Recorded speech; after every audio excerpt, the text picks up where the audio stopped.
on the fund's implementation of the direct access concept and approach as mandated by the governing instrument. It sought to gauge the relevance and effectiveness of GCF's direct access modality.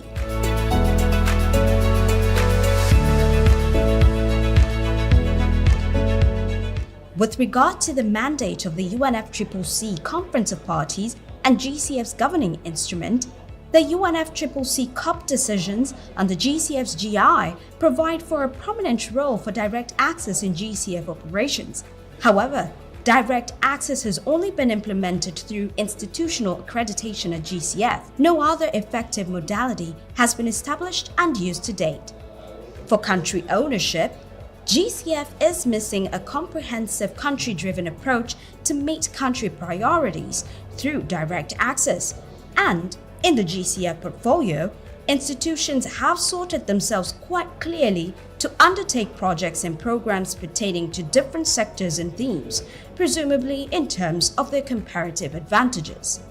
When it comes to programming with the GCF, institutional accreditation neither leads to successful programming nor judges the entity's ability to undertake climate programming, and GCF's direct access modality does not account for suitable partnerships at the country level. In relation to GCF support programs, the Readiness and Preparatory Support Program, the Simplified Approval Process, and the Project Preparation Facility do not particularly streamline direct access or differentiate direct access entities from international accredited entities.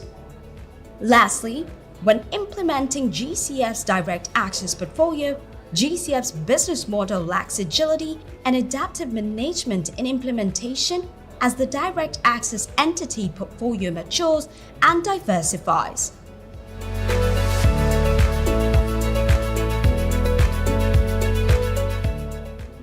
One, the GCF board and the Secretariat should clarify the vision and purpose of direct access, linking the vision with the GCF's next strategy and implementation plan. 2. GCF should provide options for countries to directly access financing through measures beyond accreditation as part of their country programming. Country programs could be an entry point for robust pathways to direct access. 3. GCF should ease direct access through different project approval channels, including the simplified approval process, to approach a wider range of institutions. Do you want me just to put this up? This is what you guys, you know? Ask the boss to put it up. Andreas, I'm the head of the unit. No, that's all right. That's all right. I'm happy to play it. Oh yes, see, so I'm getting even more tasks to do. Hello. Can you give me your phone? Okay, thank you. So are we good to start then? Yeah? Yes. Okay, cool.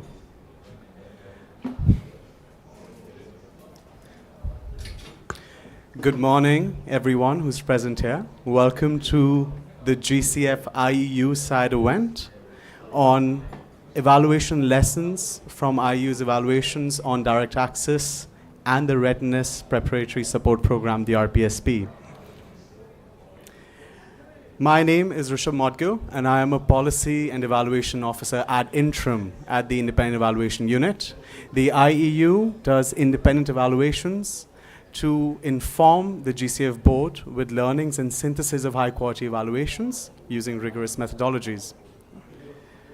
The IEU, today's event will explore how direct access and the RPSP, the Readiness and Preparatory Support Program, works with the GCF and how the accredited entities and GCF partners are able to use these modalities in order to catalyze climate finance towards developing countries, which was the mandate given to the GCF by the COP. And after, the structure will be that first we're going to have intervention from my IU colleague on the evaluation lessons on direct access in RPSP. And then we'll dive deeper into hearing the experiences from our accredited entities, one regional and one direct access. So what is direct access? Let me try to paint a picture. 12 years ago, in 2011 in Durban, we had negotiations. Thousands of delegates had come across, and that's when we adopted the governing instrument for the GCF. The GI of the GCF clearly stated that access of finance should be from regional, national, and international entities, which were accredited by the board. 12 years later, we are now here. The GCF is fully matured, hopefully. We have our functions in place. We are already 2 performance reviews down. Our new third updated strategy is going to come into place. And now is a good time to know how the GCF is actually working on that mandate given in the GI by the COP. Is the GCF actually able to catalyze climate finance through its accredited entities? Is climate finance reaching developing countries? So today's structure, before I dive deeper into the presentations by my colleagues, let me do a quick introduction. We have 3 people on the panel today. Firstly, I have Yeonji Kim. Yeonji, if you could raise your hand and say hi to everyone. Great. So Yeonji Kim is the knowledge management and uptake specialist AI. She has more than 12 years of experience in policy, management, communications. She's been with the GCF IU since 2020, taking part in several evaluations of the IU, including the RPSP, the direct access, which we worked together on with Yeonji. Prior to joining the GCF, she provided secretariat support to the UNFCCC COP negotiations on climate finance. Welcome, Yeonji. Our second panelist is Dr. Mandy Barnett. Hi, Mandy, if everyone could say hi. Mandy is the Chief Director of the Adaptation Policy and Resourcing Division of the South African National Biodiversity, SANBI.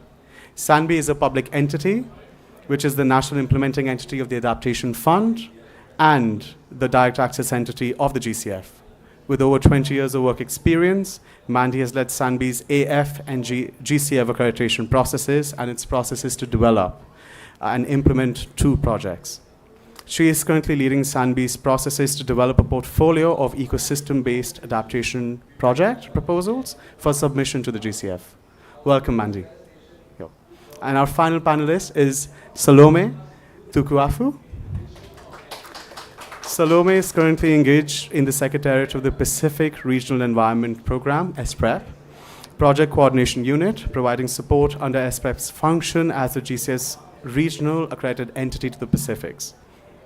Salome has combined with this her multi-sectoral experience to bolster Pacific SID's capacities for both access to climate finance as well as implementation of funded activities that are responsive to her region's unique contexts. Welcome, Salome.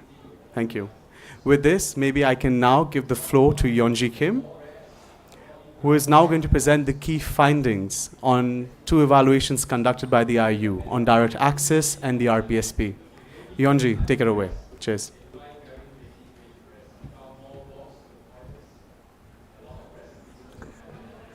Thank you, Rishabh, for the kind introduction. Good morning, everyone. Thank you so much for coming to the GCF IEU side event. I know 11 a.m. at a COP could be considered quite early, so thank you so much for being here on time. I hope you enjoyed all the hustle coming here, so thank you very much. And before I get started, I also want to say thank you to the Korea Pavilion, the government of Korea, Republic of Korea, for hosting us and for allowing us to have this discussion today. All right, so as Rishabh said, I would like to share with you some of the key conclusions from our recent evaluations that looked at the GCF's Readiness and Preparatory Support Program, which I'm going to be calling it as RPSP, as well as the GCF's direct access modality. So what is the Readiness and preparatory support program. Since there are some of you who may not be as familiar with the GCF, I just wanted to give a quick introduction about the program. So RPSP is a strategic priority for the fund to enhance the country's ownership of the processes and encourage direct access to GCF resources and strengthen strategic programming with the fund. It aims to provide resources for strengthening the institutional capacities of the country focal points, which we call the National Designated Authorities, NDAs, and the direct access entities. So RPSP is really available for not only the country focal points, but also these entities that serve as the interface between the GCF and the countries, so that they could efficiently engage with the GCF. The program contributes to the organizational structures and policies for climate financing. It can be provided in the form of grants or technical assistance. The RPSP is available for all developing countries, and the GCF aims for a 50% floor allocation for particularly vulnerable countries, and these include the least developed countries, LDCs, the small island developing states, the SIDS, and African states, as defined by the GCF's governing instrument. So the annual cap is USD 1 million per country per year through RPSP, and up to $3 million per country can be allocated for formulating their national adaptation plans.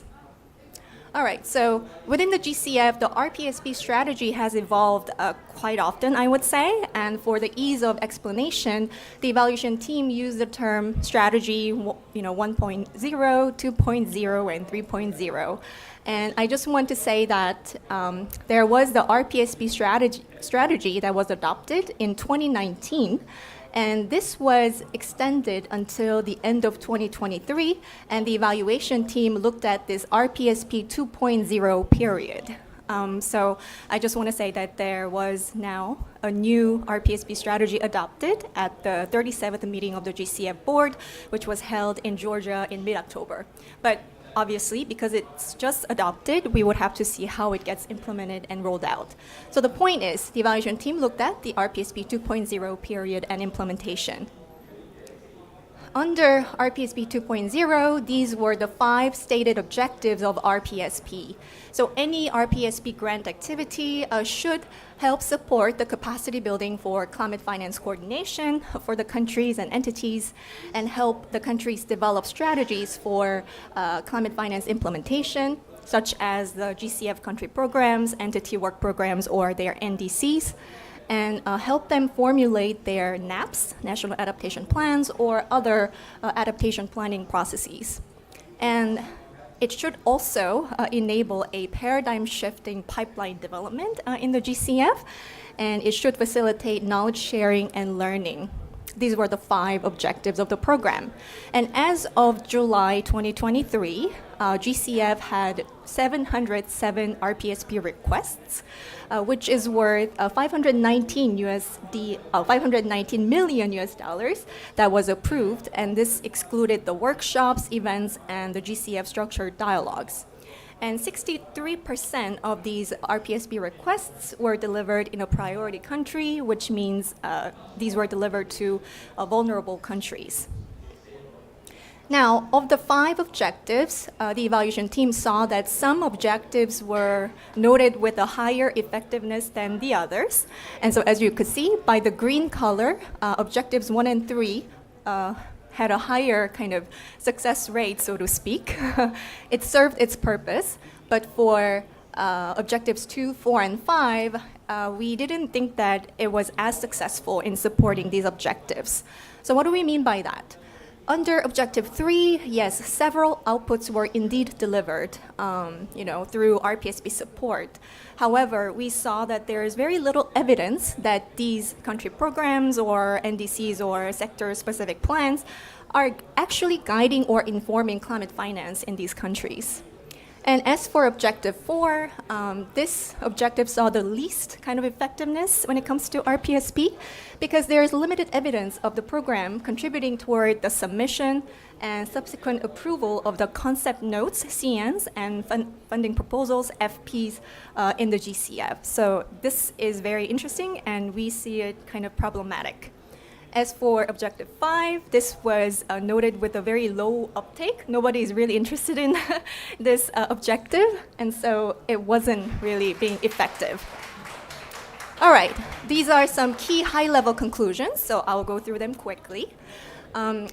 Whereas, the RPSP is the key GCF program designed to meet the climate finance needs of developing countries, its value proposition remains insufficiently developed and universally shared within the GCF Secretariat as well as with external stakeholders. The RPSP's effectiveness and efficiency are being challenged by the GCF's known operational constraints, and these include the lack of sufficient staff capacity in the GCF and an insufficient appreciation of the complex operating contexts of RPSP and a lack of flexibility in its processes. And the GCF has long review times when it comes to RPSP proposals, and there's a lack of integration between the different processes within the GCF, and there is a discord between the RPSP, the Readiness Program, and the Project Preparation Facility, PPF support. And I think one of the speakers will talk about the PPF experience, so you can look forward to that. The GCF's internal structure for RPSP is fragmented, and this is affecting the GCF's kind of level of engagement with country stakeholders, as well as the degree of continuity in the transition from RPSP offerings to downstream initiatives related to funded activities. The Secretariat's championship of RPSP is not so clear because the RPSP responsibilities are scattered across many multiple divisions, such as the Division of Mitigation and Adaptation, the Division of Country Programming, the Division of Portfolio Management, and the Private Sector Facility. And discrepancies in data information and availability of data across the Secretariat's own data structure also speaks to this internal fragmentation. And more interestingly, there is also a lack of evidence that the concept notes that are being prepared with the RPSP support is really leading to project approvals at the GCF. And there is no really evidence that the funded activities of the GCF can be attributed solely to the RPSP support. Now, let's zoom in on this fact that RPSP is not sufficiently leading to successful pipeline development in the GCF. So there was a DPM study done on the concept notes and funding proposals that were developed under RPSP 1.0 period, and it found that there were 103 concept notes that were prepared with the RPSP support that materialized. Out of the 103 concept notes, only 17 had been submitted to the DMA and PSF pipelines. So how many of the 17 got approved as FPs? None. And only 2 in the end. So aside from the CNs, there were 5 FPs, and of the 5, only 2 FPs have received approval in the end. So, but this story about the concept note is quite telling. And then a similar observation was drawn from a review of the funding proposals approved in the B26 to B36 period. Only 2% of the approved FPs were developed with RPSP support. And another issue is that the quality of the FPs is not so good, is not on par with the GCF requirements. So we can ask, is RPSP support really being effective when not so many concept notes or funding proposals are getting through the pipeline? Is it really being effective? Is it doing its job? Another challenge with RPSP is that the RPSP delivery partners, DPs, they are not always GCF accredited entities, and only accredited entities can submit the concept notes to the GCF directly. So what does it mean for DPs that are not yet accredited or that do not have the intention of being accredited? They just have to find an accredited entity that will be willing to champion the concept note that they developed, right? So this is not so easy, and that was an interesting fact that we found from the evaluation. Right, so RPSP's success at country level is influenced by contextual factors that are not fully acknowledged or addressed in the RPSP delivery, and these factors include, the low understanding of GCF requirements in countries itself, and a lack of capacity of the NDA and the high staff turnover within the NDA, within the countries itself. And there's a lack of clarity around key concepts in the theory of change of RPSP. These key concepts include paradigm shift and country ownership. So what does paradigm shift mean in the RPSP context? And everybody has a different opinion, idea about that. So we say building clarity on paradigm shift within the GCF Secretariat and elaborating on a country-specific view of the concept need to be achieved in the GCF if they are really serious about realizing the full potential of the RPSP's key goal. All right, and another important aspect is being able to measure the outcome, the results of the readiness program. And the GCF now has something called the Readiness Results Measurement Framework, RRMF. But this was only introduced in the middle of the RPSP 2.0 implementation period. And even with this overall framework, GCF has no means to periodically assess the quality of RPSP implementation and its final results. And there's always been a time lag between the RPSP strategy release and the various tools, the launch of various tools that aim to operationalize the RPSP. And these include the RRMF, which I just talked about, the readiness handbooks, and the standard operating procedures, and the readiness knowledge bank, known as RKB. So based on these conclusions, the evaluation team provided a set of recommendations, but I'm not going to go over these recommendations because I think it's more fit for purpose that I talk about the key conclusions. So now I'm going to share briefly what the independent synthesis of direct access in the GCF has found, some of the conclusions that are also relevant to the topic of the readiness program. Here we go. So what is direct access? The UNFCCC Conference of the Parties, their guidance, and the GCF's governing instrument, they do provide for a prominent role when it comes to direct access in GCF operations. However, to date, it has been implemented only through institutional accreditation. So institutional accreditation is the only means to really achieve direct access in the GCF. However, institutional accreditation does not account for country needs, specific country needs, and it is not leading to successful programming with the GCF within a reasonable time span. So at the time of the evaluation, about 63% of the direct access entities of the fund, they did not have any funding proposal approved with the GCF, 63%. So what are they doing after getting accreditation, you would ask, right? So most of the DAEs, we saw that they face a lot of high transaction costs undertaking programming with the GCF in all stages, right? And GCF has come up with some support programs to help minimize such transaction costs, such as the simplified approval process known as the SAP and the request for proposals RFP, especially the enhanced direct access EDA, but they have proven to be not so effective or successful. And then we saw the support programs like the RPSP, just a few minutes ago, and the PPF, Project Preparation Facility. But these support programs and modalities, they do not differentiate the DAEs versus the international accredited entities. They are all being treated the same through the process. So all these programs do not have a specific DAE lens or focus, and that seems to be a problem.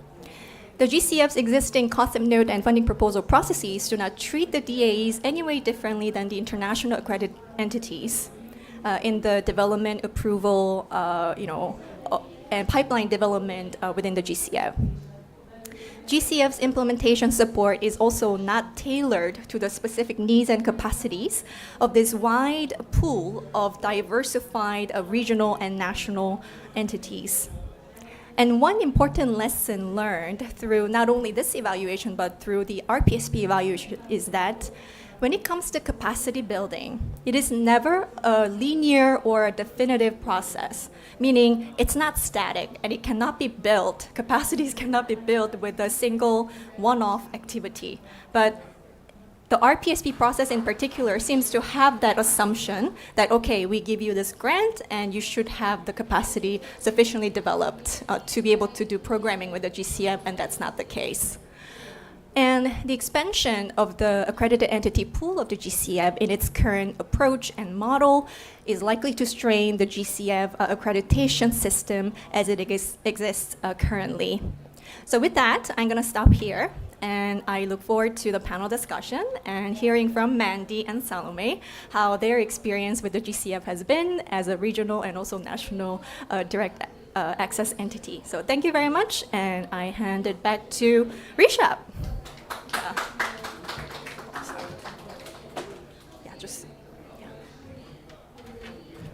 Thank you, Anji, for that presentation. I can see the room is filling up a bit, which is great.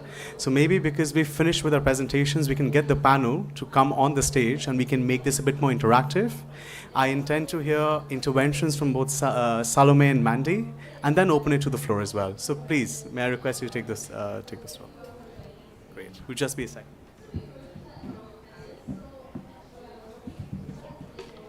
Hello? Great.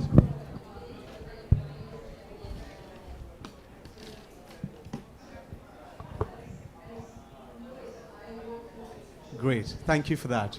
So, Mandy, I was wondering if you could tell us more about, starting with SANBI, what SANBI does, and then maybe you could tell us more about how the GCF's readiness, RPSP, and the PPF.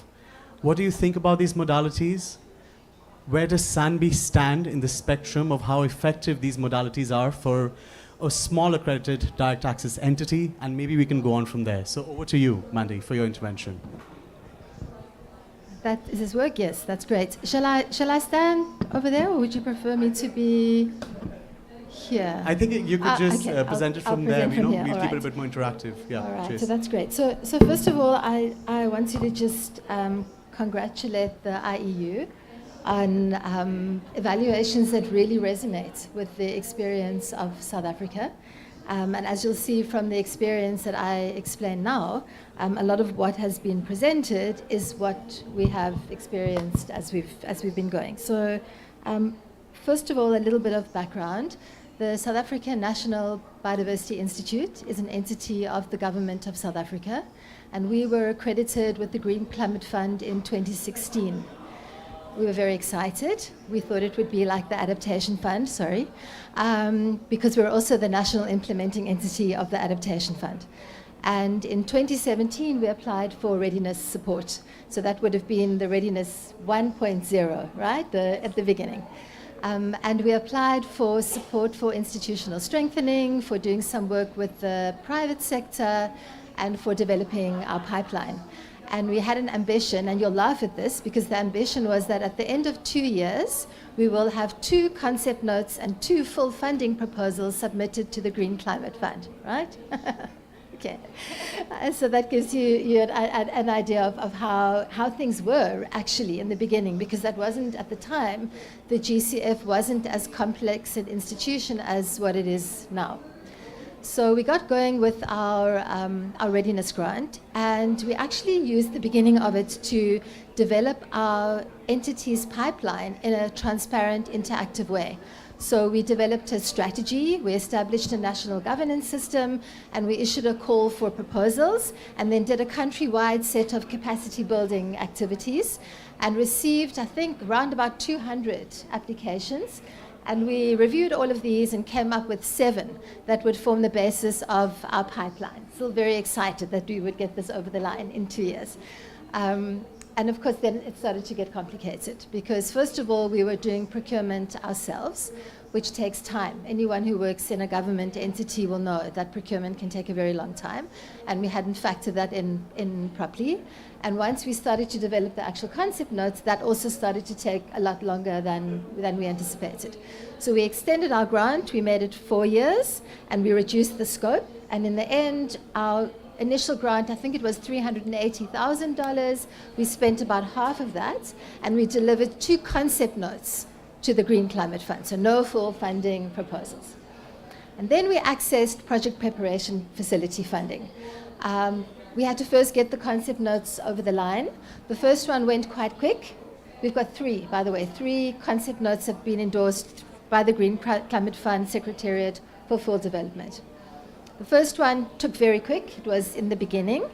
And it took a really long time to get the terms of reference for PPF approved, about 2 years. And we drew down technical assistance from the GCF, and eventually we had what we were told was the gold standard of PPEF. We were very grateful to have been the guinea pig, not really, but at least we have terms of reference that work now. The second concept note took a really long time to develop. It took about 2 years to get that concept note over the line, and then PPF was very quick. Both times we accessed consultants from the GCF roster, which helped us with our procurement process. And then we started to manage the consultants. And that was its own process, because the roster for our region is not very extensive. The consultants are not as experienced as we had hoped. And we had ended up doing quite a lot of management of consultants who sometimes really lost their way along the line. So we've been very grateful to the GCF for the support, but I wanted to just to respond to the question you asked, Yongji. You said, what are the direct access entities doing? Right? What are we doing? Okay, well, I'll tell you what we're doing.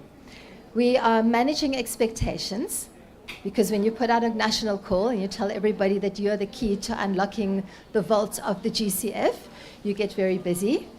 And not just expectations in broader society, but in government as well.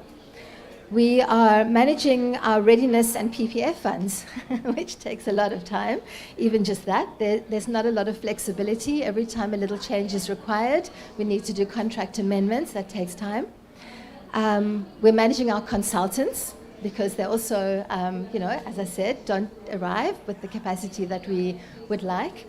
And we're doing all of this without core capacity, because the direct access entities don't get core capacity support. Only when the projects are approved are you able to access oversight funding. And so, that would be the absolute main intervention I would want to make today to the IEU and to the GCF who would be listening, to say that the innovation that we need in readiness is proper internal institutional strengthening and capacity building inside the direct access entities. Not giving us consultants only, not giving us drawdown technical support only, but if we're trying truly to be transformative and truly to bring young people into this world of work and build their careers, then we need to enable careers inside the direct access entities and not in consultants who come and go and don't stay to do what direct access is supposed to be doing, which is about fundamentally building that capacity within the countries. Okay, so I'll stop there. Thank you very much. Mandy, thank you for your intervention. And I already have a few questions, but I think before that, maybe I want to give the floor to Salome. Salome, thank you again for joining us. I know you've been busy with the negotiations. I want you to tell us more about SPREP as an institution. And the same question that I posed to Mandy.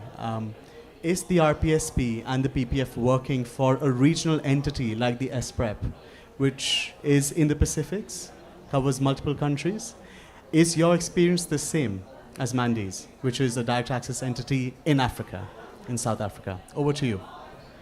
Thank you very much, Rishabh. Thank you for the introduction. Also, thank you, Yonji, for your presentation, and also to my fellow panelist, Mandy. That was very insightful to hear from not dissimilar experiences from South Africa, a different region, but very similar challenges in terms of accessing climate finance and the readiness program.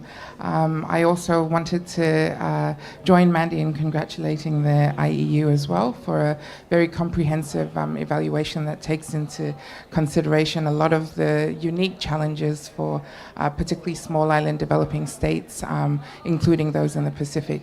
And just to respond to your question, Rishabh, so I'm here representing the Secretariat of the Pacific Regional Environment Program, or SPREP. We're one of two regionally accredited entities in the Pacific, and we were the first regional accredited entity to be accredited in 2015. We've recently gone through reaccreditation reaccreditation in 2021. And as an organization, we are a member of the Council of Regional Organizations of the Pacific.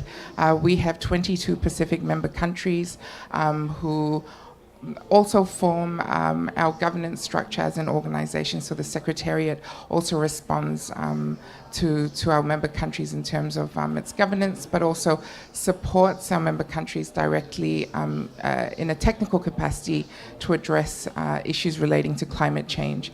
As a regional accredited entity, of course, we're one of 5 direct access entities in the Pacific, together with the Pacific Community, who is the other regional accredited entity. There are 3 nationally accredited direct DAEs, and so very few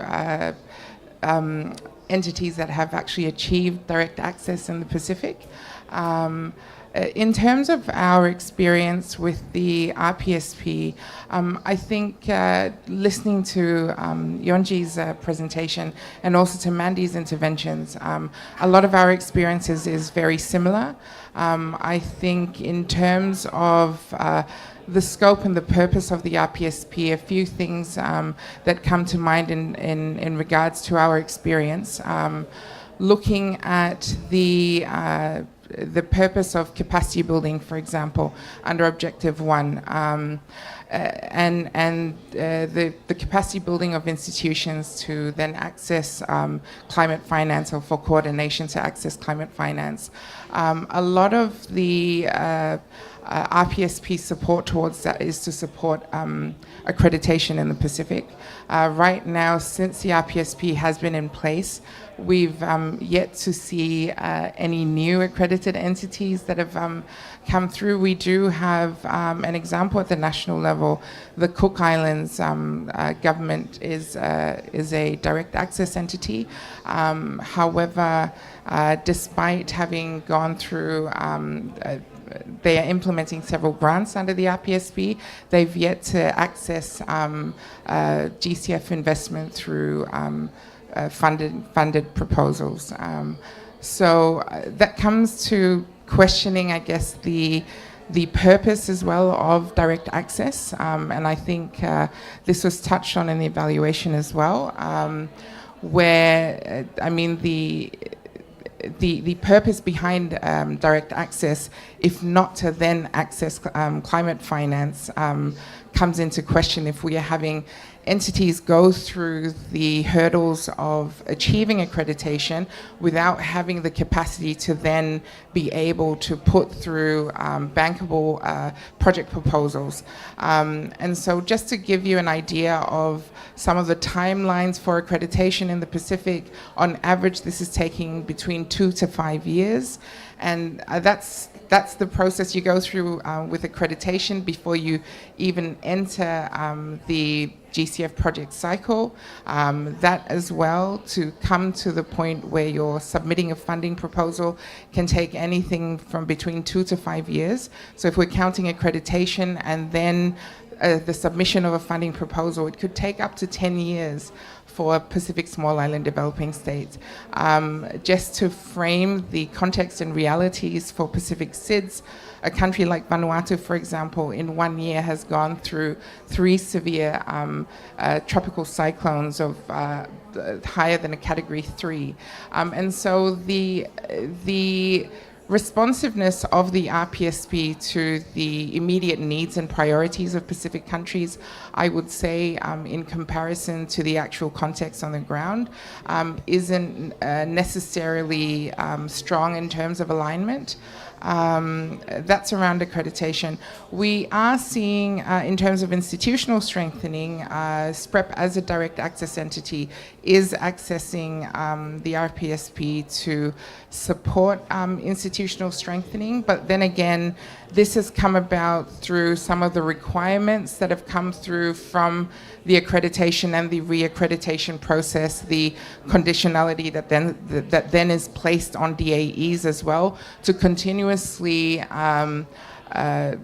strengthen their own institutions and policies and systems to align with the requirements of the GCF. And sometimes the internal conversation within SPREP as an organization is that we access funding from a range of sources, more than just the GCF.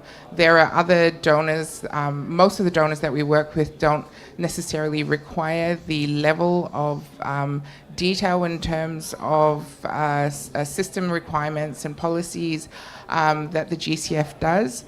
We also then need to accommodate and restructure our own internal processes and systems. Sometimes it's almost as if to respond primarily to what the GCF needs, and it's probably not a best fit model to respond to some of the requirements we have under other donors. So this becomes problematic. Just to frame the level of access to climate finance for the Pacific as a region to date. In terms of if we take grant-based project approvals to date from the GCF, Pacific SIDS are accessing just over 5%, if I'm correct. And so the level of access is still relatively low. Yonji had touched on some of the support mechanisms like the RPSP. So I think while there is value in some of the objectives to support the NAPs, for example, under Objective 3. In our current portfolio, our readiness portfolio, we've accessed just over 11.08 million in GCF, in RPSP grants, and that's 8 grants in total, of which 3 are NAP project grants, and the rest are under the 1 million cap. So which are not the multiple year readiness. And so that also is problematic. If we look at the context of capacity building, often this takes more than just a year in the Pacific context. And so I think the recent report by the ODI on enhancing access by SIDS in general touches on the call for more multi-year readiness programming. The other thing that I wanted to touch on as well, and I think Mandy had also touched on it, was around the administrative burdens that are placed on DAEs as well to respond to, and I know that Yonji had touched on this in her presentation, around the results framework for the RPSP. And I found it interesting that it's gone through more than a number of iterations, and the latest implementation of the results framework is still under implementation. One of our actual experiences with that is that we had gone through with one of our member countries developing a readiness proposal to the point where it was ready for submission, and then we're told that due to the revised RMF we would have to update the templates. So everything that we had done to date would need to then be revised. And given the limited capacities that we have internally as a DAE, also at the country level, because the NDA needs to be involved as well, the administrative burden of responding to those changes as well is great. I might just stop right there, Rishabh, and open it to any questions. Thank you. Salome, thank you for that intervention. And now I'm thinking of asking a question each before I open it to the audience. But Salome, because you still have the floor, maybe I ask you, what has your experience been with the PPF as well in the SPREP? It seems to be working with Sambi in the South African context. Would you say that's a similar experience in SPREP as well? Okay, thanks for the question, Rishabh. First of all, I want to congratulate Sanvi for having been the guinea pig and successfully going through the PPF process and being able to get to the point where you're accessing PPF. For our experience, we have only recently put in our first application for the PPF, so I think it's quite daunting to hear from Mandy on the length of time that it took to have the TORs approved in your first PPF application. I think in terms of our experience, while there are published guidelines on the PPF, I still, from our perspective, we still felt that there wasn't enough clarity in some of the requirements that were necessary. So we have put in a recent application for PPF services for a project which the concept note itself had already gone through review and approval over a period that took over 2 years. And so we've only recently put in that application. Some of the requirements that we were receiving to revise after the initial review of our application, to revise our terms of references. It is a learning process. I probably cannot speak with as much informed experience as Mandy has and Sanvi has, and I think this is definitely an opportune platform and dialogue to learn from other regions and partners as well on their experiences. But I think from the perspective of a DAE, we're hopeful that we won't have to undergo too many requirements for additional information in the review process. But as I mentioned, it's a little bit daunting hearing from Mandy on the length of time it took to approve the terms of references. So that's our experience so far. I probably will have more to report at a later time. But yeah, thank you, Rishabh. Thank you, Salome. And Mandy, I'm just coming back to you. You said that GCF has become a complex institution. I mean, we are 10 years old now, maturing into the 11th year. Are you telling me that as GCF is maturing, it's becoming more entangled? Is access to climate finance becoming longer and tougher? So thanks for the question. First of all, Salome, I wanted to say to you, I'll be happy to share our terms of reference with you. And you can see if they might help. Okay, so I think the GCF has got better, and I think the GCF has got worse. I think both of those things have happened. Certainly, we have an incredible relationship and support with the task manager who supports us as a direct access entity, and very quick access to technical support from within the Secretariat when we need it. So if we do get stuck on something, it might be how do we undertake a vulnerability assessment, or something's coming up in a review. That works really well, so we're very grateful for that. The processes themselves have become more complicated. So the climate, we don't call it climate rationale anymore. What do we call it? I can't even remember. The climate argument. No, it's got a new name. That process has become crazy. Like really crazy. And I'm a scientist. I don't even understand what's required. And I'm supposed to manage the consultants who have to produce a deliverable to the GCF standard that they also don't understand. So that's probably been our most challenging sticking point, I'd say, in the GCF process. In terms of getting concept notes over the line, there have been challenges with turnover of GCF staff. So we'll have one technical assistant person who'll be saying, we've got a project on water security, ecosystem-based adaptation and water, and the water person will give us a certain set of guidance, and then they'll leave.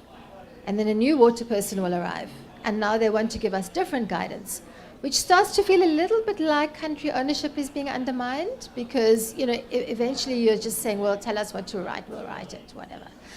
But of course that's not what we should be doing. So I think it's a combination of things. Even things like Salome was mentioning, the burden of administration annually. We have to do a self-assessment of our accreditation. I can have a staff person full-time on just that. And why can't I have a staff person full-time on that with readiness, as opposed to, so I can hire a consultant, to do that for me, and pay them a fortune, which will cost more than a staff person, but I can't hire a staff person. So I'm not coming back to my core message again, I know. But that's what I'd say. I'd say the intention of the GCF, what it intends to do and what it's trying to do, I think is appreciated and commendable. But I think it gets tripped up with its own red tape. Mandy, thank you. Thank you for that honest thoughts. Yonji, I want to come to you. I can sense a few themes emerging. We have access, the lack of access because of complicated processes of the GCF. Would you say that, my question to you, Yonji, would be that, would you say that now access is being captured by a few elite access entities who are more capacitated on the spectrum of capacity? And what findings has the IU come out with in their direct access evaluation for this? So over to you, Yonji. And Mandri, Salome, please feel free to interject. Yeah. Thank you, Rishabh, for the question. So the direct access synthesis by the IEU found many things, of course. In addition to what I said about 63% of the DAEs at the time of the evaluation not having had any approved FP with the GCF, there were several kind of striking findings, which is that, or maybe you expected it, some of the high capacity direct access entities, which tend to be financial institution type entities, they were actually holding like a huge bulk of the DAE portfolio of the GCF. So we saw that 5 really large or high capacitated DAEs like Kabe, ITCOL, they were holding a huge volume of the DAE portfolio. So then you might ask, okay, so does the GCF favor financial institution type accredited entities then? Is that what they want, right? But actually the accreditation model, it's not. We welcome whoever wants to be an accredited entity with the GCF. So it's really, the DAE makeup composition is really diversified. It includes even international NGOs, you know, and non-financial institution type as well. So yeah, we saw the clear pattern, and then you might think, okay, does the GCF want to do more of a programming pathway? Meaning, so GCF should favor the ones that are ready to program with the GCF, so maybe the high capacity institutions, or is it really wanting more of a capacity building pathway to realize direct access, which will be that, yeah, maintain the current model and accept whoever, you know, wants to be accredited with the GCF. So these are some of the key patterns, findings that we saw. And I also undertook some missions to support the RPSP evaluation and also the second performance review of the GCF. I had the privilege of going to Grenada as well as Lao PDR more recently. And it was quite interesting how the two countries were using RPSP, for instance. So Lao PDR, I think it's still an LDC. Yeah, they haven't graduated from the LDC status. Lao PDR has 16 RPSP grants with the GCF. And their strategy is to use the GCF as the main kind of funder. So they really focus on doing business with the GCF. And now they are asking, yeah, but after RPSP, we want the actual climate investment projects, and how do we get there? So they are questioning the sustainability of RPSP results in the country. And whereas Grenada, also it was very surprising, Grenada is one of the SIDs that has secured a high number of RPSP grants with the GCF. So at the time of the evaluation, they had 6 RPSP grants. And but one really interesting finding about Grenada was that they do, as a SID country, they do have a number of players, including the World Bank or other regional players. And so the NDA really masterfully kind of played, okay, so if we are stuck here with the GCF process, then maybe I will use another partner, their process, because they tend to go a lot easier. So I will get a consultant through another process, maybe with the European Development Bank, so that whatever was started off in the GCF process can be can be fulfilled through this external consultant through another partner. So they really knew how to work with these multi-players, and it seems to be working well in that regard. So yeah, these are some things that I did see myself, and yeah, very interesting. So back to you, Rishabh. Yonji, thank you so much. Salome, do you want to add to it? I can see you. Okay, with your mind. I'm nodding my head in agreement because I do agree with all of the things that Yonji had raised, but I in particular just wanted to touch on her interventions around direct access and just reiterate the point that I had made previously, that if the purpose of direct access and accreditation is to support DAEs to then be able to access climate finance, I think that the question is how effective this has been. And from the Pacific SIDS perspective, I think the broader question is, what is the actual value of accreditation? Because Pacific SIDS have traditionally, prior to the GCF's existence, accessed, not without challenges, but have accessed funding through ODA, for example, through the multilateral development banks, who don't have, or our bilateral donors who don't have a process of accreditation, so to speak, like that which the GCF imposes on them. And if the purpose of accreditation, for example, is to review the financial management capacity, for example, of a DAE, whether there would be value in incorporating this into the project appraisal process, for example. And I do acknowledge that the evaluation report touched on the opportunity to look at alternatives beyond accreditation. I think just to reference some of the challenges for PSIDS in accreditation specifically, I'll give you an example. For basic accreditation, there are, I believe, over 470 standards for public financial management. And for small SIDS who have populations of 100,000 or less with very small public workforces that then have to meet the criteria of either strengthening their systems to ensure that they're achieving a certain standard of PFM, or to have in place policies and systems that align with what the GCF wants, and then also face the experience of the standard of when those requirements are approved are highly subjective. I think there's quite a bit of a challenge for most of our Pacific SIDS to go through accreditation, and hence the long timelines, 2 to 5 years for accreditation. So I just wanted to reiterate that point around the value of direct access and accreditation in particular. Thank you. Yeah, so I would love to come in there, because I think for me, the objective is not just to get a proposal over the line. It's about how do we get that proposal over the line. And I would rather see an intervention in making a direct access accreditation easier than saying we don't need it. Okay, so I'm a direct access champion 1000%, because I think that direct access entities, when they do it properly, they do it better. Okay, and the ways in which we do it better is our processes are transparent, our processes are accountable, our processes respond to country priorities, they respond to our policies, they create a science policy implementation feedback loop where our policies inform implementation and implementation informs the policies.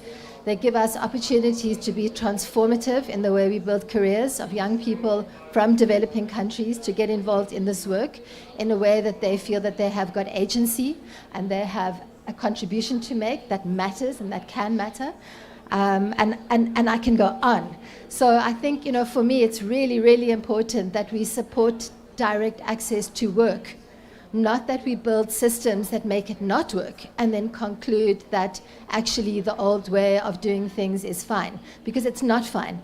What happens with the old way of doing things is we suck all of the capacity out of developing countries into other countries. That's what we do, and we continue to do it. So the Green Climate Fund offers jobs at the moment that offers salaries 3 times of what we can pay in our countries. And where do our young people go? They leave. And how does that support development? And how does that support climate action? It doesn't. So I think we need to be prepared to lean into this complexity and think, how do we build systems that enable what we're trying to achieve in totality? Not just in terms of achieving 1 or 2 of the outcomes and then dropping balls on some of the other fundamental systemic shifts that need to happen. Mandy, thank you for that. And you know what? Like, one theme that I see out of it is that we need entities to get accredited, and that is by definition for you direct access. But our evaluation finds that access does not lead to programming. So if I may ask you, do you think that would solve the problem to actually accessing climate finance? And speaking from your own experience, has your accreditation actually helped you in sending concept notes and proposals? Or is that a different Olympics altogether?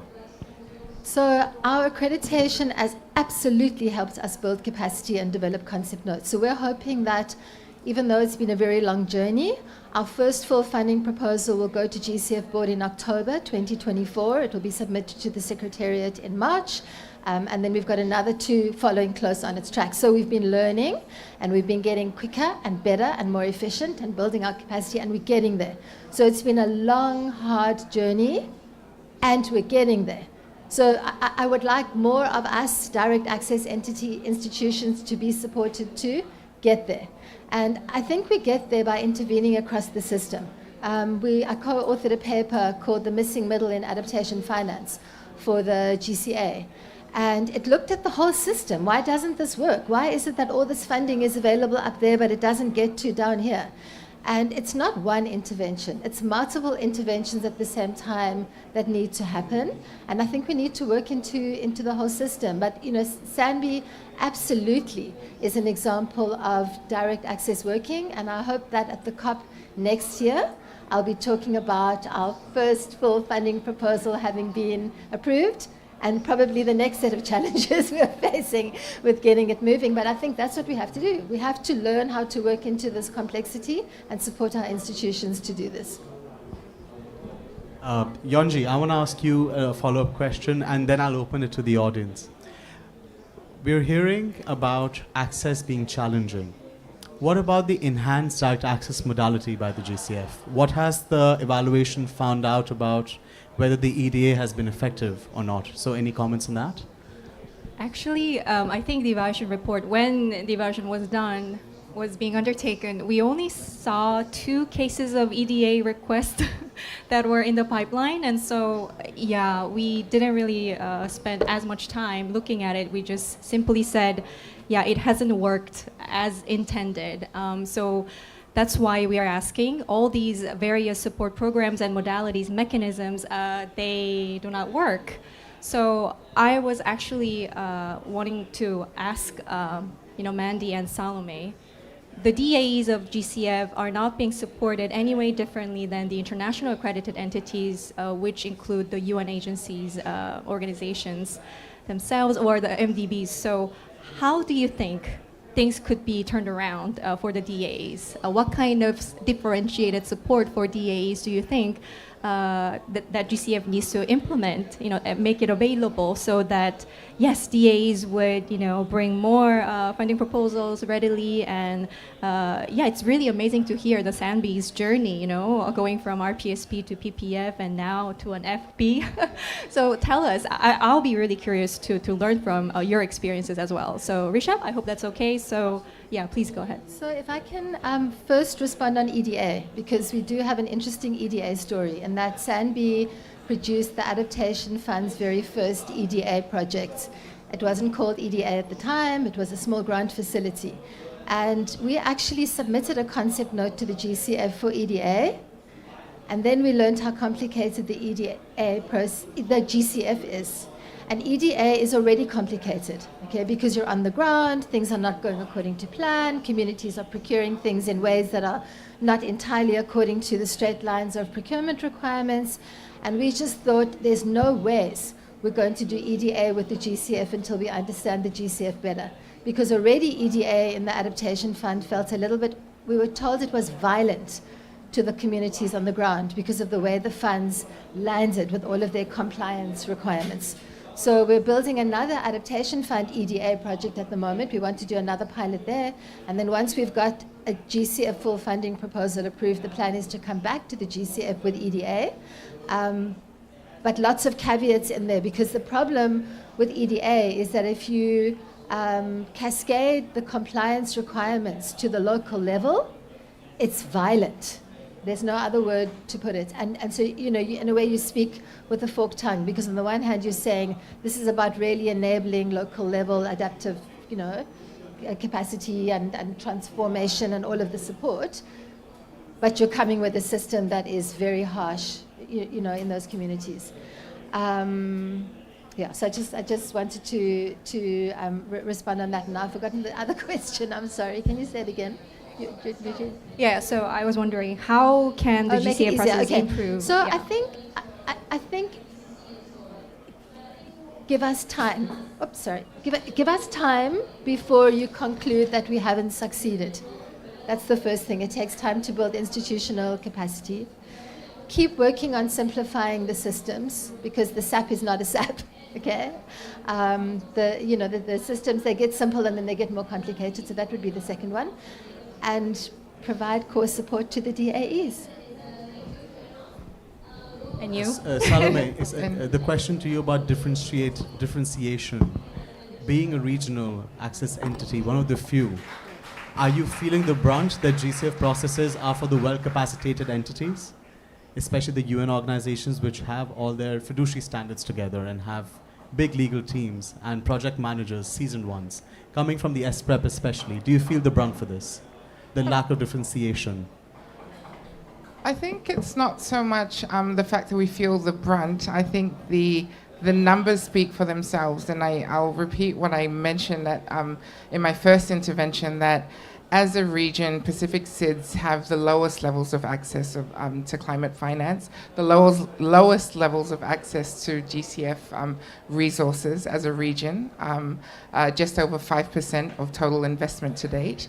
And so part of the challenge for us is not just the relatively small sizes and capacity constraints within the DAE itself, but also at the country level for utilization of resources, as well as to access climate finance. I wanted to also pick up on one of the suggestions that Mandy had made and touched on in her earlier intervention, and I thought this was a really great one, is the call for more support for core capacity. And so that's really one of our main challenges as a DAE, having enough staff within our organization on a long-term basis, where there would be sustainable capacity within the organization for project development, for example, as well as to provide capacity building for our member countries as well, who may not be direct access entities, to understand the requirements as well from the GCF's perspective. Mandy had made a really good point around the existing pool of technical assistance and consultants available to us as well, and why the model of reliance on external technical assistance and consultants isn't necessarily conducive to enhancing our capacities for accessing climate finance. Of course, as she mentioned, the burden of contract management as well, particularly when the requirements are quite complex, and often the expert pool available to us also don't necessarily have the requisite understanding of what is being required by the GCF. I think often because the pool of experts that are Pacific-based is so limited, we're also quite reliant on international consultants. And the idea of technical assistance, while it is helpful to a certain extent, doesn't necessarily go on to build local capacities in the long run. That was the one point. I'm also responding to Yonji's question as well. Building our core capacity and the I forgot my train of thought. The other one is also streamlining the processes, and the evaluation picked up on the lack of flexibility, but also the lack of understanding of the unique context of SIDS, in particular Pacific Small Island Developing States. And I think we're quite I want to acknowledge, and we're quite pleased to hear from the GCF, the initiative to look at scoping a regional presence for the GCF. And we've had some initial discussions and consultations with the GCF on the approach to establishing a regional presence. And this is quite welcome for Pacific SIDS. So I think that would go a long way in building GCF's capacity as well, and understanding of the unique context for Pacific SIDS. So thank you. Thank you, Salome. The thing is, we're already 60 minutes into a discussion. We can go on forever, but I can see that the room is filling up. So before I open it to the audience, I just want to do a bit of recce. I want to know how many GCF accredited entities are here. If you could show your hands. We have an AE. May I know which AE are you part of? Antigua and Barbuda, amazing. And do we have any government entities here? Okay, sweet. Okay, so we have the panel. Are there any questions from the audience for our distinguished speakers here? I see one. And any other questions? Okay, Archie, over to you. Thank you, Rishabh. Thank you, panel members. My name is Archie. I'm with the Evaluation Unit as well. And actually, I had the distinct pleasure of going to Vanuatu for a case study for our PSP1 evaluation long ago, right after one of the hurricanes, and speaking with Mandy, sitting in the botanical gardens for a long lunch and talking about a lot of these things. So my question is actually a prompt to Mandy rather than a question for all of us to sort of share that experience that you've had. So what didn't come up in Mandy's intervention was that you've been doing this for more than 20 years with GCF, with the UNDP, and Adaptation Fund, at the very least, even before you started with the GCF. So when you talk about core capacity capacity building, what form would that take? So my question is actually two parts. Are there other successful examples that we know of where agencies comparable to the GCF have provided that core support and that has worked? And the second would be what kind of support, what form would that support take? You spoke very briefly about it, but I know you have very interesting thoughts on that as well. Thank you. Okay, so just to give a little bit of background, I joined SANBI 20 years ago to run our very first global environment facility project. And since then have been working in this foreign donor funded space. And over the 20 years, I have hired staff and brought them into SANBI early on in their careers, and through their involvement in mostly overseeing the implementation of projects, built their capacity to do this work. So we have over the years developed the capacity of a number of South African young people now, some of them not so young anymore, to understand log frame, theory of change, MEL, how to do financial reporting, how to do procurement, all of that. And all of that's come from learning by doing. And I find that those staff are the ones that know how to do this work. So when I talk about the core capacity from the GCF, what I would like would be resources to hire staff for a period of 5 years into our entity to be able to do this work. Now, we have had an amazing collaboration with the government of Flanders over the past 4 years, where they've done exactly that. They've provided us with quite substantial financing that's allowed me to build a team around us. Some of the people are the same ones that worked on the Adaptation Fund projects. We've got 4 interns, we've got 3 sort of entry-level career managers, and they've all been working now for a number of years, building these projects, starting to understand how does it work for a DAE with the GCF from the inside. And I just think that Government of Flanders example is exactly what the GCF should be doing. It's not expensive compared to what consultants cost. And long term, we've got, these long-term careers and benefits that we're seeing. So Archie, thanks for the prompt. So to access climate finance, we need access to finance to get more human resource is one trend I'm seeing. Salome, for you, to build more capacity, what kind of core things should the GCF focus on? Thank you. So similarly to SANBI, we've also benefited from financial support from another donor. In our case, it's the Government of New Zealand, who've provided support for us to through a grant to hire staff as well as to support project development. So this goes a long way in terms of the support required for building some of the feasibility for the project proposals that we're putting through pipeline. But that aside, I think the other aspect of building capacity within the Pacific SIDS context, and I like that I did see this in the IEU report as a suggestion, is a model of accompaniment or a twinning arrangement where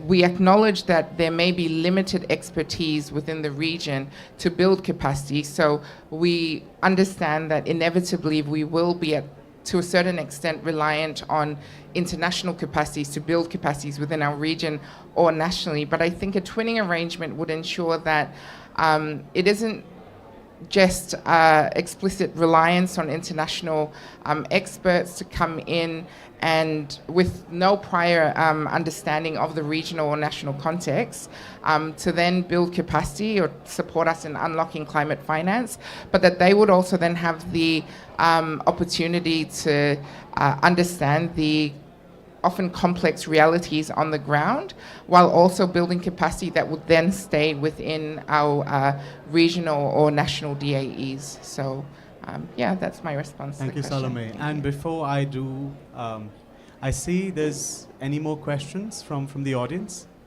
Yes, we have an entity from Antigua. All right, thank you so much. Good day, everyone. Got Simon from Antigua and Barbuda. So a question to the panel. I wanted to ask if any of the countries on the panel today have ever accessed or applied for equity from the GCF. And if you have not, what was the process in upgrading your accreditation, in getting all of the policies in place, all of the assistance needed, and all of the relevant, documentations that you need? Thanks. So South Africa, SANBI hasn't. We're not a financial institution, so we stay very much in the grant-based finance space. So for SPREP as well, we haven't accessed equity. But to respond to your question around upgrading of our accreditation, because we've recently gone through re-accreditation and revised our threshold for access. I think, sorry, your question was what was the process we went through to strengthen those systems. So first of all, in terms of the experience, I think for those direct access entities who have had initial accreditation and are looking at re-accreditation or revising that threshold of accreditation, the requirements become more complex as you go up. And so for us, the initial accreditation was quite a process, and we're still going through some of the process of implementing the conditions placed on us with our re-accreditation. As I had mentioned around capacity constraints, we are reliant on external capacity support and technical assistance to support us with strengthening those systems and policies. I know that you perhaps had missed our earlier interventions, but I had touched on some of the value for the RPSP for us in strengthening our organization as a DAE. We are using this to strengthen some of our systems and processes, such as our ESS policies, and we also then have support from alternative donors that we do work with. The World Bank is a particular example that's supporting us through a project to strengthen ESS and safeguards in the Pacific, and so this goes towards our own institutional strengthening to support our re-accreditation, and yeah. Hope that responds. Thank you. And Thank I'm you. being mindful of the time. We have 10 minutes. So if there's any one last round of questions, I see one hand. Andreas, you have the floor. Yeah, thank you. Yeah. So my name is Andreas. I'm also working for the GCF. I've heard a lot that can be improved in the way on doing successful climate action and climate finance in the countries. You spoke about things as far as, simplifying processes, thinking about the policies. What does that mean? Is there a differentiated approach? We've heard about bumps on the seat, so more people on the sides of the accredited entities, in particular those that are direct access entities. We've heard a little bit, if I'm not mistaken, about the question of how can we stop the brain drain? How can we interest youth to stay within the country, to build climate action in the country? I was just wondering, could you give us your top 3, your top 5, if you like, success drivers for success in climate action in the country? What is it that we, perhaps as a community and a wider community that sits here, has to consider to make it work for the next generation, perhaps even for the next period of the GCF, the 2024 and 2027 strategic period of the GCF? Is there anything that comes to mind? We've heard a lot of good way forward. Is there anything that's striking you as being the most important for the success? Thanks. I'll respond quickly to that. Thanks, Andres, for the question.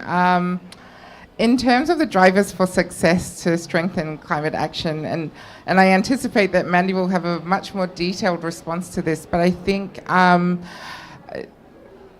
the reality is that the GCF as a multilateral financial institution is fairly new compared to some more established MFIs that the Pacific as a region has already worked with. And so I think there's been positive response so far in terms of GCF's responsiveness to some of the challenges that have been raised from the Pacific region.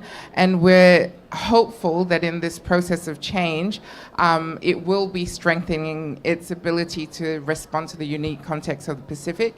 I like to point that Mandy had touched on in terms of their experience as an institution, having had over 20 years of experience in this space, and the constant learning process. So I think a lot of that knowledge will be incorporated into how GCF would strengthen itself as an organization, as a multilateral funding institution. And I think the function of the IEU in particular is very important for that. I'll leave it there, and I'll let Mandy give her response. Thank you. Yeah, it's quite a tough question because we have to get it right. So the one thing that stands out for me after having worked into institutions over 20 years, if I go, what is the one key success factor? It's individuals. It's individuals who are champions and who will lead and who will believe and who will inspire. And so for me, the driver of success will be to build that sense of being hopeful and being able to make a difference in those who need to be the future leaders, and to create those career pathways and those implementation opportunities for those people throughout the system. Yeah. Yonji? Yeah, I mean, it's really fascinating to hear all this conversation. And as I listened to Mandy and Salome speak about the capacity constraints within the DAE, it also reminded me of what I saw in Grenada, for instance, when the NDA himself, he had a 2-person team, and he was saying that, they are full-time government officers, obviously, but responding to various GCF requirements, that it's a full-time job itself. And so they were really, really struggling with this capacity. And of course, it's different just from reading from a report. Yeah, they are struggling in terms of, human resource capacities, but you are there on the ground and you're hearing it. So, and then these 2, testimonials. So it's really, making it come to life. And I really appreciate these points about building the core capacity within the direct accredited entities, access entities. And I just want to say that I had my first encounter with Mandy back in 2017. I was at the organizing end for the 6th Durban Forum on Capacity Building at the UNFCCC Secretariat side, and Mandy was one of our panelists. And she was at the time still speaking about the same thing, So I see that, come on, what happened? So many years have passed, but then we are still talking about the need for doing things better, right? So we are not there yet. And I really hope that we are able to bring, to materialize this idea of helping build the countries or entities with the core capacity issue.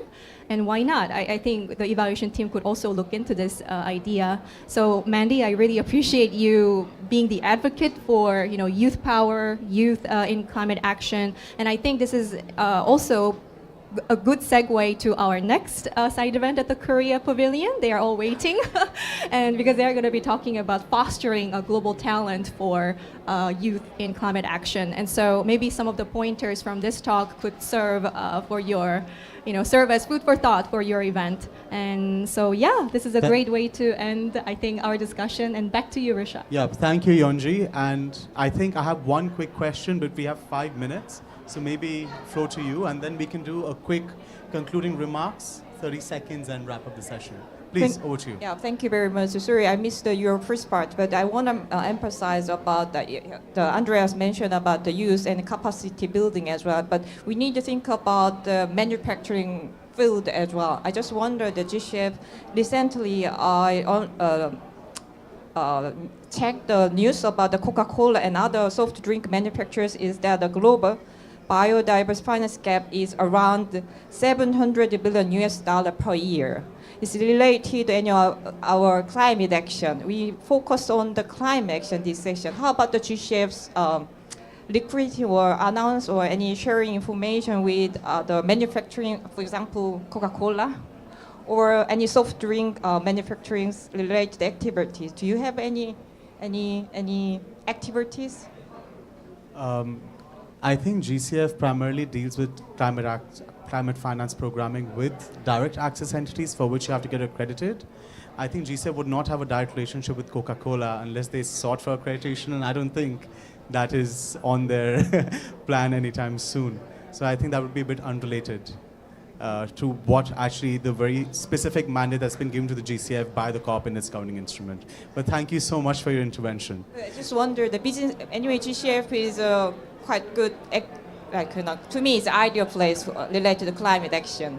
So when we need to think about the business sector as well, I just wonder that GCF, especially IEU's approaches to related business sector activities. Absolutely, thank you. The GCF has programming both with private sector and the public sector. So the PSF, the public sector facility, primarily deals with entities which are from the private sector who have sought accreditation, who go through the same process, and then they bring concept notes and funding proposals. So we do actually work with private sector entities, but again, the precondition is to be accredited. And that's the model through which GCF disburses catalyzes and disburses climate finance. Thank you so much. With this, maybe we have 4 minutes. If I could give, what I usually do when I take evaluation interviews is I give a hypothetical mic and I said, if you have any message for the board, what it would be. But now my job is easier because we actually have mics. So if I could give 30 seconds to each to convey your message to the board. You have a straight line to the board. Salome, Yonji, and Mandy, please. Okay, thank you, Rishabh. Just to conclude, I think, thank you first of all to the IEU for organizing today's side event. I think the IEU function in particular is so important in terms of GCF's evolution, strengthening its own ability to respond to the needs and context of developing countries and its members. I think there's value as well, as we've seen today, in learning from other DAEs, not necessarily in the same region, but in other regions such as Sanbi. I'm very impressed with the wealth of experience that Mandy has shared in terms of their own journey as a DAE. And I think part of addressing some of the capacity constraints we have aren't necessarily in the form of external technical assistance or support, but there's value as well in this South-South learning or cooperation and sharing and learning from knowledge of other DAEs who've had the experience. I think that in terms of GCF as a funding institution for climate finance, a recent survey of 17 small island developing states has indicated that by a a fairly recognizable margin. The GCF remains the most preferred climate finance donor for SIDS in particular, and definitely for Pacific SIDS. And so there's value in having these conversations and ensuring that there's the ability to respond more effectively, and we appreciate the steps that the GCF has taken to be more responsive. One of those in looking at potentially expanding its regional presence. I'll end with that. Thank you. Thank you. Yonji, over to you. Message to the board. Yes. Dear board members, we learned today that direct access is not direct nor straightforward, as we heard from these accredited entities. And so we need to make direct access work. It's a great invention, I think, that also GCF has that's unique. No other organizations really have that or offer that. And I think direct access is so important because we don't want to do things in a manner that one size fits all. Yeah, it doesn't fit all, right? So we need to respect that, and we need to think about really building the ground capacity of these countries and entities. We need to do things better, and maybe as Mandy shared very specifically, we need to maybe think about building the core capacity of the entities and countries themselves. So please consider this as we move forward to making direct access work for GCF partners.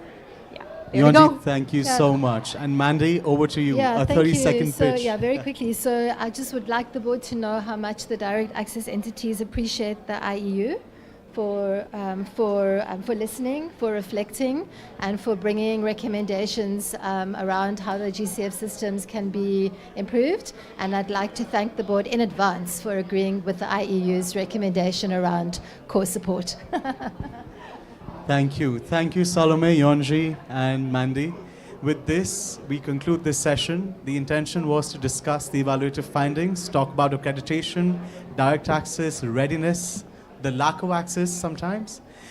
The intention wasn't to find solutions, but to get the discussion and the ball rolling on it, and I hope the intention was served for it. So thank you so much for attending and your patience, and let's have a round of applause for the panel. And we're right at 12:30, so thank you very much, the Korean Pavilion, for being patient with us. Cheers. Thank you.